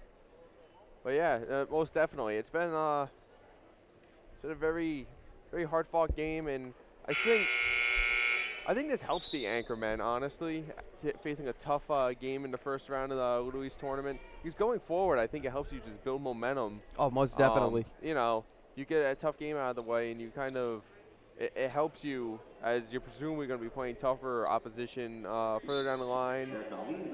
And I think it helps. So, certainly Aline makes his first. Certainly a closer deficit throughout than what we expected coming in, but it's definitely something that you can lean back on and use as a positive. He makes them both. Aline with a very silent 12 points. Yeah, he's another one who's just chipped away, but he's found the double figures in this one. And the foul called on Smith. Foul, jersey number 11, Victor Smith. That's his third personal. A team limit. And I have to say, Chris Burton's done a good job. A little foul trouble early, but he's done a good job staying, keeping his nose clean in the second half. The foul trouble never really materialized, and he was able to stay on the floor when his team needed him most. So Preston makes his first. Timeout, Anchormen. And a lot of these fouls towards the end of the game have been very questionable. Definitely. I mean, both ways, but still. Oh, yeah. I mean, to be honest with you, I thought that call that fouled Burke out of the game was a little questionable. I thought that Agreed. that looked like a clean steal. Yeah, that looked like a very good heads-up play by him, and certainly one that could have possibly have given him a little bit of momentum down the stretch to be able to try to mount a late comeback, but just not the way the calls are going tonight. But as you said, it's being called both ways at the very least, and yeah, you can at least say that and whatnot, but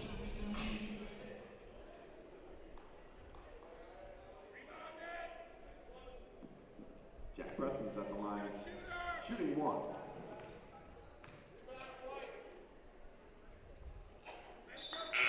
He makes it. And Ramos into the game. Ramos had a lot of minutes in the last game at home here at the Murray Center against Plymouth State. And a travel called. Panthers.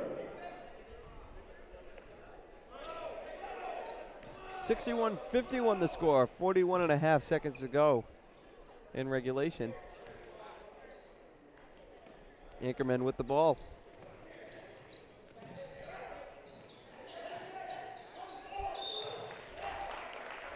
And a foul called.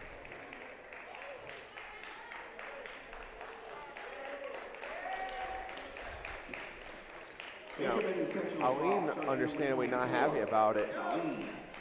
That's his fourth personal. A team limit. They called it an intentional foul. Alex Burt's at the line, shooting two. Didn't look it. No, I agree. There would be no reason for it either. Exactly. Definitely some questionable calls down the stretch here. A lot of touchy fouls. As you said, both ways, but still just very touchy and, I don't know, borderline. But I think they set the tone early for how that was that it was going to be called that way. They were very touchy with the fouls in the first half, and it's carried over in the second half as well. Nokiji makes them both. 61-53.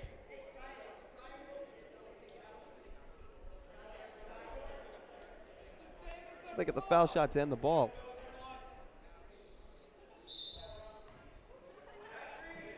Still trying to work my way through that one.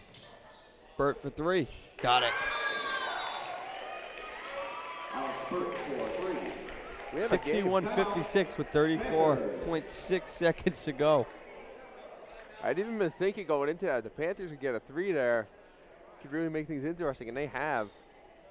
So don't turn the game off quite yet, folks. We got a 5-point deficit with 34.6 seconds left. Wow. Yeah. I still don't understand the whole logic behind the calling out lean. Neither do I. I just. But They treated it like a flagrant foul. Yeah. 2 shots in the ball. Yeah, or a technical or something. I thought. I don't even know what I thought. I'm just lost for words about that because, I mean, really, that's a difference maker right now. Absolutely. I mean, either they just call a regular foul and, I mean, the Anchormen still get the ball with an 8-point deficit, but And no shot clock. You can assume that the foul is coming. Oh, most definitely.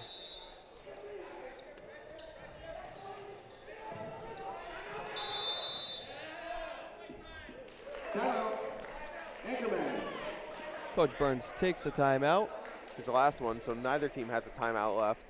A wise timeout, too, because you could definitely tell the 5 seconds were coming quickly, although I do think Tribble had gotten the ball away just a hair earlier than the 5 seconds. But still a very a safe timeout and a smart one as well. And I thought that was initially the call. Oh, I thought so as well, which I was going to say it was a quick 5 seconds. But Yeah. timeout makes far more sense when it comes to that. Most definitely. So Anchormen have the ball. 34.6 to go in the second half.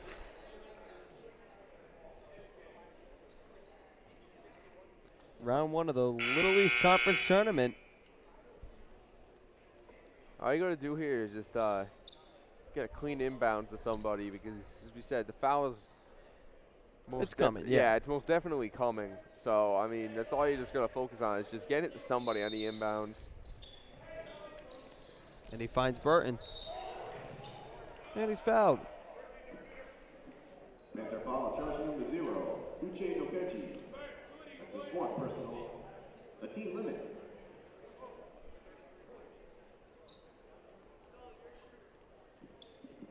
Burton at the line.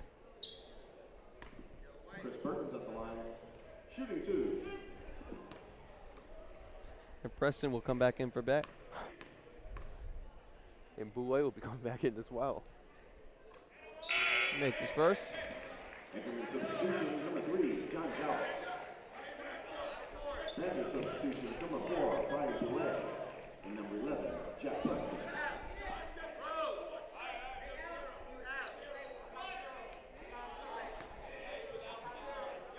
.62.56 to score. Burton makes them both.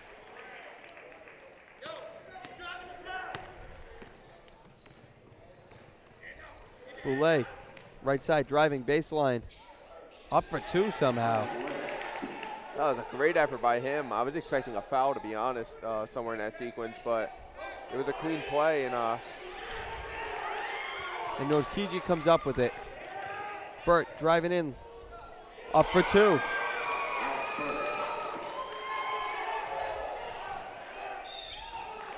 And a foul called. 3-point game. 15.6 to go in regulation. 63-60 the score. we got a post pounder here. A team limit.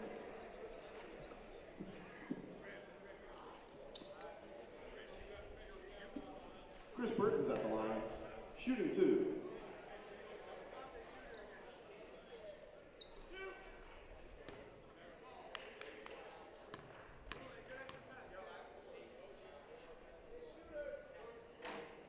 He makes it first.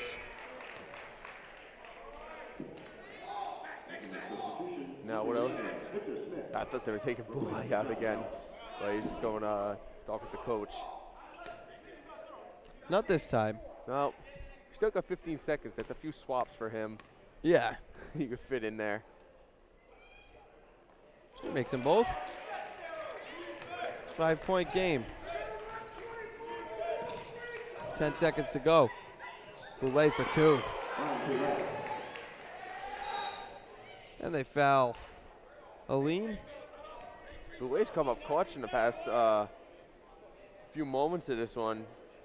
Knocked down a couple of key shots.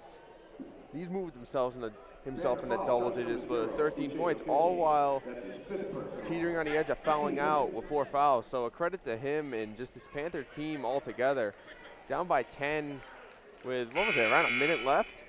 Something like that. Yeah, I mean they've come in, they've fought hard, and they've shown unbelievable resilience as a team. So credit to them, but big free throws coming up for Eric Alleen here. You gotta knock down at least one, make it a 2-possession game, but obviously making both is the favorable outcome. Eric Alleen's at the line, shooting 2.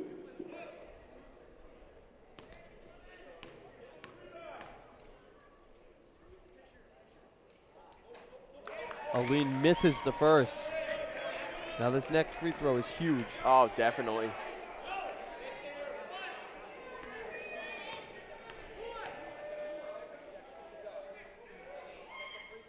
And he knocks it down. 66-62.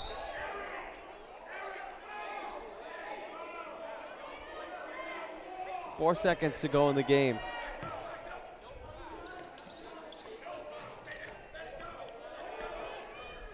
Burt, long three. No good. Time will expire. And your final score is the Rhode Island College Anchormen 66.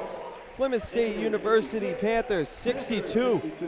And the Anchormen are going to live to see another day in this Little East Conference tournament. Most definitely, and it was far closer than any of us expected, and certainly down the past few seconds of this one, far closer than we anticipated even with a minute left. Absolutely. As the Panthers fought very hard in this one, but just came 4 points short of sending this one to overtime. But wow. Yeah, that's for sure.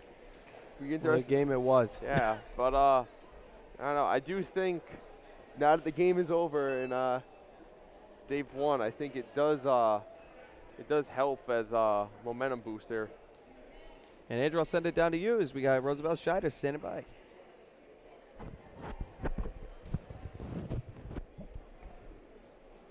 There you go down backwards. There you go. I got Roosevelt Scheider here. Roosevelt was probably a lot closer game than you guys would have liked, but you guys pulled it out in the end. Something I'd like to touch upon is the game plan. You guys, you just played Plymouth State on Saturday, so what did you guys do differently with your game plan, just to kind of shake it up a little bit, or did you guys do anything differently? We didn't really do anything differently. We just wanted to come out with the same intensity we played in the second half of that time when we went up by 30. Definitely. And you guys definitely showed the intensity, especially in the second half against them. But I'd also like to touch upon Plymouth State came out in the second half, and they really gave you guys a run for your money. They knocked down that 7-point lead to 3 points pretty quick. What adjustments did you guys make to counter what they were doing and try to kind of ease momentum back your way? Well, we really just had to lock down in the front. We were giving up a lot of offensive boards, and we knew they were going to come out ready. We just had to respond. Definitely, definitely. And you guys did respond, even though, as we said before, it was a little closer than you would have liked. But with this close win, you guys advanced to the next round of the Little East tournament. How do you think this game helps you playing such a close game as you move further on to the tournament in the postseason? It's a good learning experience. We needed something like this just to get us built for just in case we play another close game like this. Yeah, definitely, definitely. I agree. But you guys fought hard tonight, and you played a tough opponent, but you were able to pull it out. Good luck to you guys on Friday, and as the postseason unfolds. Thank you. All right, thanks for taking your time.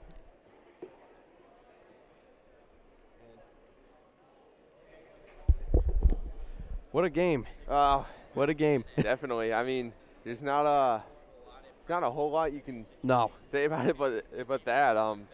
I just think every time you thought that Plymouth State was dead, they just kept coming back. Absolutely. And, leads from double digits and then back to Plymouth getting the lead, back to double digits. And that last minute was just ridiculous. I mean, definitely there was a bit of a questionable call there with that knocked down to 5 points. But even after that, I mean, saw Boulay make a couple clutch shots. Yeah. And they kept it close to the final seconds. And it came down to the Eric Alleen free throws. He was able to make the second of them, make it a 2-score game that really just finally put it out of reach for all intents and purposes. But definitely, you just can't say enough just giving them credit for coming in as the 7th seed and playing the Anchormen tough. Give them a run for the money. Yeah, definitely. And then, but you got to give the Anchormen credit, plenty of it for being able to pull this game out and Oh, yeah. move on. So, going to be thankful for that. Thankful. Very. We got Coach Burns coming up in a second. Can't wait to hear what he has Yeah, to say. Definitely like to, definitely can't wait to hear some insight into this one. Oh, yeah. I think for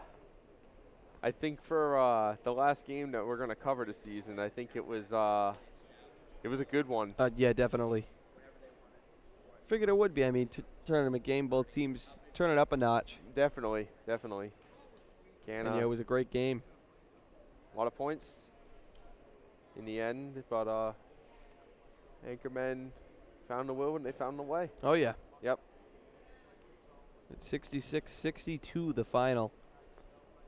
And yeah, so they'll have the tournament game Friday, and if they win that, they go to the finals on Saturday, and then we have the big dance, and you know how the chips can fall with that. So NCAA tournament starting March 6th. More details to be announced, along with semifinals of the Little East Conference tournament. definitely, we'll be keeping a close eye on that. Try to update with final scores and whatnot from that, because definitely interesting to see where these Anchormen end up and how their postseason unfolds for them. And we won't have coverage of the games, but we'll have coverage of the updates from the games on 90.7 WXIN. Definitely. And just can't wait to hear what he got to say. I agree. I mean, I'm expecting So much insight on the game. Great coach, knows how to win games. oh, definitely. And you gotta just making those little adjustments that are able to just kind of turn the tide your way, especially in a game like this where it was really back and forth for a while, and then, you know, as we said, the Panthers kept coming back and, you know, just making adjustments down the stretch and finding a way. Absolutely. Most definitely. And again, 66-62 the final score tonight after a great battle. And I'll send it back to you, Andrews. We got Coach Burns standing by. And we have Coach Burns here. Coach, it was a hard-fought win for you guys. As I said to Roosevelt, probably a little closer than you would have liked, but a win nonetheless that propels you to the semifinals of the Little East tournament Friday. But I'd like to talk, I mentioned this to Roosevelt, that you only had a three-game differential since you, a three-day differential since you last played Plymouth State. And you said you guys did mostly the same thing going out. Did you notice anything different in the way they came out with their game plan and approach you guys? Sure, we felt like they were going to come out and play more zone. And right off the bat, first possession defensively, they sat in the zone. And we prepared for it, but again, you know, you can't assimilate how a team plays no matter what we try to do in practice. We're not Plymouth State. We don't play their zone. So we knew they'd throw that at us, and unfortunately, you know, shots weren't going early. We went to Pat Matthews. He get some easy buckets for us in the lane, which really helped. Unfortunately, you know, Chris Burton gets in foul trouble, you know, so you really can't pressure as much because you don't have him on the floor, so that hurts you, turn them over. But again, you play a team, you know the old adage, it's difficult to beat a team 3 times in 1 year. And we beat them here by 15 early in the year. We went up there on Saturday and beat them by 28, 30 points. And then to come back here and play them here on Tuesday, we knew it wouldn't be easy. I mean, if anyone thought that they were just going to roll over and let us steamroll them, they're a competitive program, and their coaches had them ready to play. And they obviously felt like they were playing for some pride. And, you know, they gave us a battle. It would have been nicer to win that thing going away, but unfortunately we made some bad decisions down the stretch, and it was closer than it really needed to be. Definitely. They definitely showed a lot of resilience, but you guys made a lot of good plays down the stretch to be able to pull this one out. But let's talk about going into the second half. Obviously a tight game, a 7-point game, and they came out quick and they knocked that lead down 3 points. What kind of adjustments did you guys make as a team to try to carry that momentum off and try to get back to playing your kind of game? Well, to be honest with you, they took the lead. They went up 35-34. And I just felt like that we had the athletes and we had the horses, that if we continue to pressure them, if we continue to get up in them defensively, that our pressure and our length and our athleticism would bother them. And I think it did. And we got a 10, 12-point lead. We just unfortunately didn't do a good job down the stretch executing, you know, making the right plays and attacking their pressure and punishing them for pressuring us. We really just have to do a better job attacking pressure. And, you know, we did make some big free throws. Chris made a big free throw down down the stretch. Obviously, Eric did right there at the end, to put us up 4. But we have to do a better job closing out basketball games. No, definitely, definitely. And something else to touch upon. As we said, this game was a little closer than you would have liked, but it could definitely be used as momentum as the postseason as it draws on here, as you have your semifinal game Friday. How do you think that this close game, it could be used? Do you think it could be used as a learning experience or something to rally upon as you move on here in the Little East tournament? Well, obviously, tournaments are won and lost down the stretch. And very few teams steamroll their way through a tournament and win a championship. And to win big games and to win tournaments, you're going to have to make plays down the stretch. If it's execute a play offensively, if it's one big rebound, one big stop, making a couple free throws down the stretch. So, obviously, for my health, for my hair, not falling out and turning gray, it would have been nicer to win the thing by 12, 15 points, which I thought we were going to for a stretch there. But again, our guys know that if it's a close game, we know what we have to get better at, and we know what we have to do to win games down the stretch. Definitely, definitely. Well, Coach, good luck to you guys for the rest of the postseason, certainly on Friday, and I appreciate you taking the time to talk with us all year. You've brought great insight to the table for our viewers. Thank you very much. I appreciate your support. It means a lot to the guys, and look forward to seeing you guys next year. Take care. Definitely. Yeah.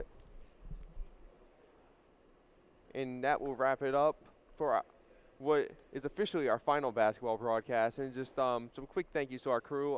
Jimmy with graphics, $, Tom Lima, working the camera today, and he's also done a great job helping us with setup and various aspects of the TV station. Of course, can't forget about my colleague here, Mike Gianmarco, who's brought some excellent play-by-play and just been a great commentating partner to have. But for Anchor TV, I'm Andrew Spaziano, Mike Gianmarco, signing off as your Anchormen take this one 66-62 over Plymouth State here on Anchor TV and WXIN.